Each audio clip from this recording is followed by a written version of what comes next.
뭐 독자분들도 잘 지내셨으리라 믿어 의심치 않으면서 이제 미국 증시로 넘어오겠습니다. 사실 우리가 연휴가 좀 길었어요. 그래서 미국 증시는 그동안 계속 열렸었죠. 그 기간 동안, 그러니까 9월 27, 28, 29, 그리고 10월 2일, 요 사야 거래일간 미국 증시는 나쁘지 않았습니다. 계속해서 보합권 혼조 장세를 이어갔었어요. 그리고 우리가 연휴 들어가기 전에 우려했던 게 미국 정부의 셧다운, 그러니까 정부 폐쇄 가능성, 이게 가장 큰 우려였는데 45일짜리 임시 예산안이 통과가 되면서 이제 셧다운은 모면이 됐죠.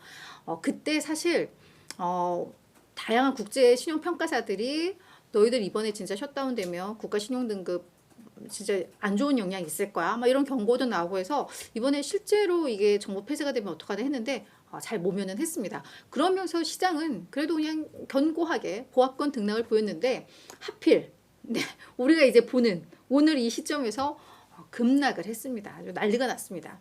지수를 좀 보자면 다우지수는 1.3% 하락을 했고요.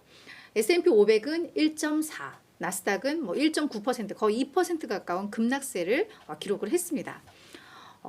저희 이 연휴 기간에도 그렇지만 연준의 인사들은 계속해서 강력한 매파 발언들을 좀 많이 쏟아냈어요. 인플레이션이 여전히 높고 우리 연준은 이 인플레를 잡는 게 우리의 목적이야 라고 이야기를 하면서 적정한 수준의 금리를 올려놓고 이거를 오랜 기간 유지를 하면서 인플레이션을 목표치 2%로 떨어뜨리는 게 우리가 할 일이야 라는 동일한 멘트를 계속해서 좀 하고 있는 뭐 그런 상황입니다.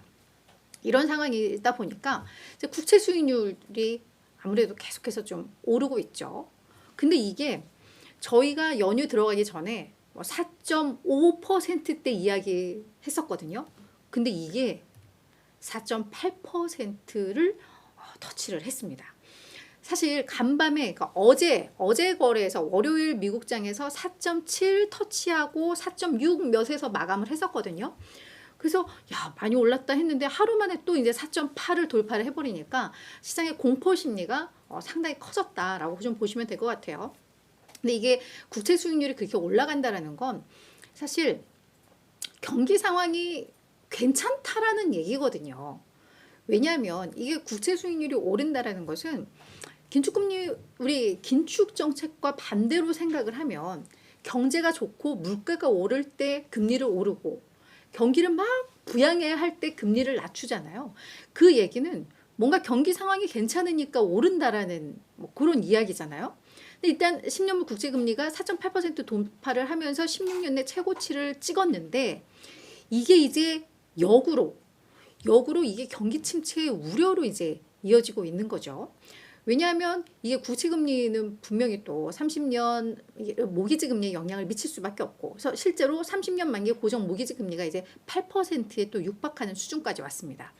모기지 금리가, 그러니까 주택담보대출이라고 생각하면 될 텐데, 모기지 금리가 많이 올라버리면 주택 시장이 거래가 안 될 수밖에 없어요. 그죠? 이자 부담이 높아지니까 살 수도 없고, 팔 수도 없고 뭐 이런 상황, 지금도 이런 상황이다 보니까 그러니까 계속해서 금리가 올라가면 주택 시장은 더욱더 악화되고 경직될 수밖에 없고 이게 결국은 주택 시장발 이제 경기 침체로 이어질 수 있다. 특히나 이자 상환을 또 하지 못하는 그런 이제 채무자들도 늘 수밖에 없고 그래서 이게 역으로 지금은 경기 지표가 탄탄하게 나와서 국채 수익률이 오르는데 이게 결국은 또 경기의 발목을 잡을 수 있다라는 우려들이 지금 맞물리면서 시장에 상당한 부담을 주고 있는 상황이라고 보시면 될 것 같습니다. 뭐 이 부분에 대해서 노스앤드 프라이빗 웰스 여기가 이제 투자은행인데요. 투자기관이죠. 여기에 CIO 최고 투자 책임자인 알렉스 맥그렉스는 국채 수익률 상승이 증시에 큰 역풍을 가져올 수밖에 없다. 이건 불가피하다라고 이야기를 하면서 요 알렉스 맥그렉스가 보기에는 국채 수익률이 아무래도 더 올라갈 가능성을 좀 점치고 있는 것 같습니다.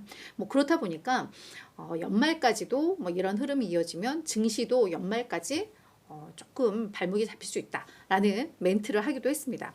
억만장자 투자자로 잘 알려져 있는 레이 달리오 이 사람도 국채 수익률의 지금의 어떤 이런 추세를 봤을 때 5%도 터치할 수 있을 것 같다라는 뭐 그런 전망들이 나온다는 점에서 이런 부분들 계속해서 증시의 발목을 잡을 가능성이 있다라고 보시면 될 것 같습니다.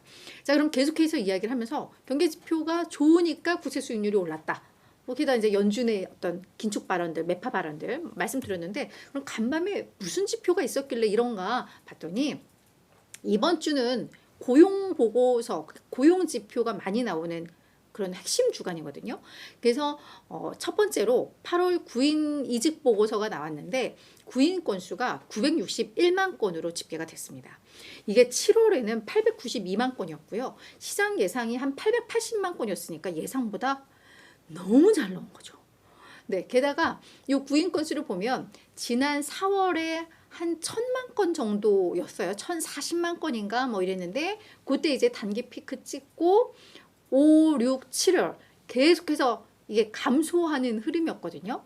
그랬는데 8월 구인 건수가 갑자기 또 증가세로 탁 돌아서 버리니까 시장에서는 훨씬 더 이렇게 바짝 긴장하는 그런 흐름이 나왔고, 요 지표 나오면서 뭐 국채 수익률 완전히 뭐 고공행진을 했다라고 이해를 하시면 될 것 같습니다.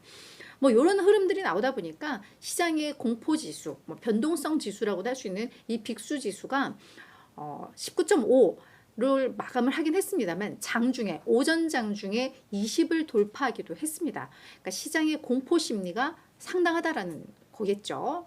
그러면서 5월 말 이후 최고치를 찍었다. 그래서 증시의 이런 주변 이런 지표들은 뭔가 그냥 추가 하락 가능성을 좀 내비치고 있는 그런 흐름들이 좀 많이 나오고 있습니다. 그와 좀 같은 맥락이라고 해야 되나?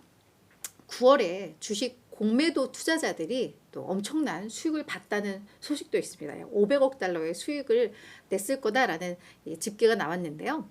이게 지난달에 S&P 500 기준으로 거의 한 4.9% 지수가 하락을 했으니까 뭐 공매도로 쳤으면 이익 볼 확률이 높죠. 그래서 이 S3 파트너스 LS 데이터를 보니까 확실히 기술주, 빅테크주에 대한 공매도도 상당히 많았다고 합니다. 그래서 애플 요 공매도 했다면 9월에 요 했던 사람들이 약 18억 달러의 수익을 기록을 했고, 엔비디아에서도 15억 달러를 수익을 냈다고 합니다.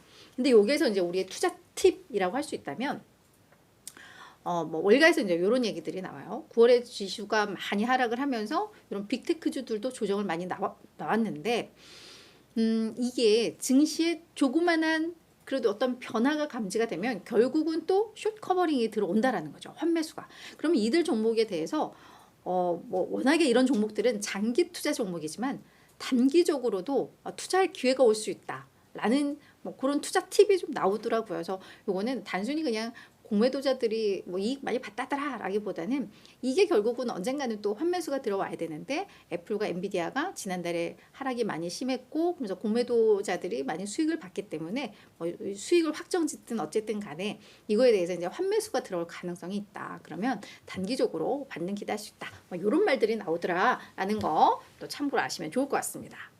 지금까지 얘기하면 뭔가 시장 무너지는 것 같잖아요. 그죠? 그래서 특징주 넘어가기 전에 우리 또 희망을 찾을 수 있는 월가의 메시지들을 골라왔습니다. 사실 뭐 부정적인 전망들도 많아요. 지금 시장이 이렇게 조정 나오면 또 부정적인 내용들 많이 나오는데 그래도 희망을 주는 메시지로 제가 일부러 선정을 해왔습니다. 지금은 자연스러운 조정이다. 지금은 새로운 강세장의 한 가운데 있다라는 이야기가 있어요. 프레드 알저 매니지먼트의 댄청, 이 사람이 이제 최고 경영자인데 뭐라고 했냐면 S&P 500이 지난해 3,500 터치했을 때 찍었을 때 요때 이미 이건 우리가 바닥을 이미 목격을 한 거다. 이 3,500이 바닥이다라고 이야기를 하면서 최근 1년간의 지수 흐름을 보면 7개월간의 상승이 이어졌다. 그리고 지금 이제 2개월간의 하락이 나오고 있는데 이건 매우 자연스러운 일이다 라고 이야기를 하고 있습니다. 그쵸? 많이 올랐으면 또 조정이 나오면서 가는 거죠. 그러면서 우리는 여전히 강한 경제를 목격하고 있다. 뭐 이것 때문에 연준의 긴축 의지도 계속 재확인을 하고 있지만 강한 경제를 바탕으로 봤을 때 우리는 지금 그냥 새로운 강세장의 한 가운데 있고 그냥 지금은 자연스러운 조정일 뿐이다 라고 요 댄청 CEO는 분석을 하고 있습니다. 그리고 이제 또 다른 이야기도 하나 나오는데 지금 결국은 국채 수익률이 계속 부담으로 작용을 하고 있잖아요. 요에 대해서 뭐 앞서서는 뭐 이제 5% 터치할 거야 뭐 이런 이야기 하고 나오고 있지만 네드 데이비스 리서치의 조셉 칼리시 수석 글로벌 매크로 전략가는 뭐라고 했냐면 지금 채권 시장이 펀더멘털보다 훨씬 앞서 있다. 앞서 이야기했듯이 국채 수익률이 오른다는 건 경기가 매우 좋을 거라는 전망이 있어야 되는 거죠. 그죠? 근데 우리가 실제로 경제 상황보다 국채 수익률은 너무 앞서 나가고 있다라고 평가를 하고 있습니다. 그러면서 이런 것들은 제대로 평가된 게 아니라 조금 앞서 나가는 거는 지속 가능성이 낮다라고 이야기를 하면서 이 국채 수익률 상승을 이끄는 이런 모멘텀과 극단적인 심리 이거는 조만간 안정화될 것이다 라고 이야기를 하고 있습니다. 결국은 국채 수익률도 안정을 찾을 것이다 라는 얘기고 이는 또 저희가 해석을 해보자면 증시도 뭐 이렇게 계속 조정을 받을 수는 없다 라고 이해를 해볼 수 있는 대목이겠죠.